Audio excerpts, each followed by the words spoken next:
Alright, so now we're going to talk about the power property of logarithms. So if you're starting in this format with log base b of m raised to the n, then that is going to be rewritten as n times log base b of m. Your exponent is simply just going to come to the front and it's going to multiply to the log. So then if you go start in this format, you're going to go to this format. Okay? Let's do some examples. We're going to condense these logs into we're going to condense it down to this format here. Alright? So we have a 5 being multiplied to the log base 4 of 2. So this is just going to be rewritten as log base 4 of 2 raised to the 5th. So now just do 2 to the 5th power, and your final answer is going to be log base 4 of 32. Okay? Now we got number 14 here where we have a 7 being multiplied to log base 2 of x. So this is going to be written as log base 2 of x to the 7th. And since it's a variable, we can't simplify that any further. So then that's our final answer for number 14. Now number 15, we have a 1/3. We got a fraction being multiplied to the log. So now we're going to have log with an assumed base 10. You don't have to write it. I'm going to write it in this case. And then 8 raised to the 1/3. Now, to simplify this, remember, if you have something being raised to a 1/3, then that can be, let's do this. So if we have x being raised to 1/3, that means we can rewrite this as the third root of x. So I'm going to go ahead and do that, where I have log base 10 of the third root of 8.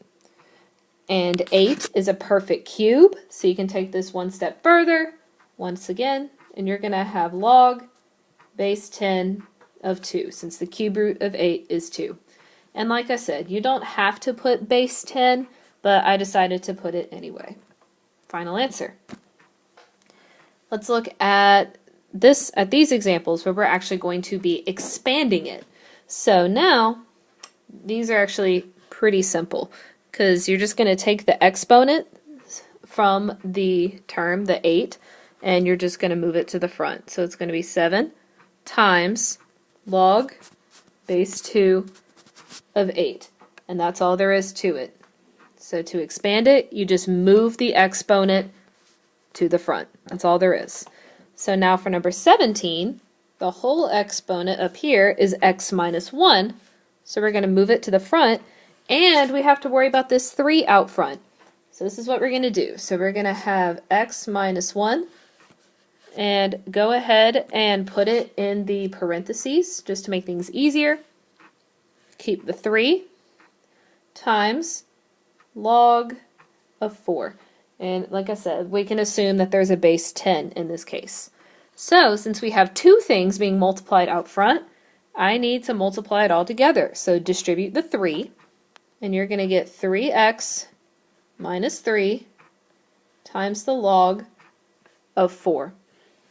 And once again, I'm going to keep it in parentheses just to keep everything neat and organized. And that is the final answer. So now for number 18, we have log base 7 of the square root of w. So like I did for this problem over here, where I had 1/3 being rewritten as a third root, you can take the square root of w and rewrite that as w raised to the 1/2. So that's what we're going to do in this problem.